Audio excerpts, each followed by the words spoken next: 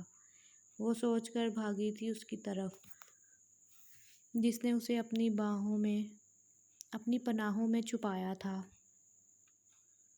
اس کمسن چھوٹی لڑکی کو یوں ڈر کر خود سے لپٹتے دیکھ وہ چاہنے کے باوجود اسے روک نہ پایا تھا اور اپنی باہوں کا سہارا دیا تھا۔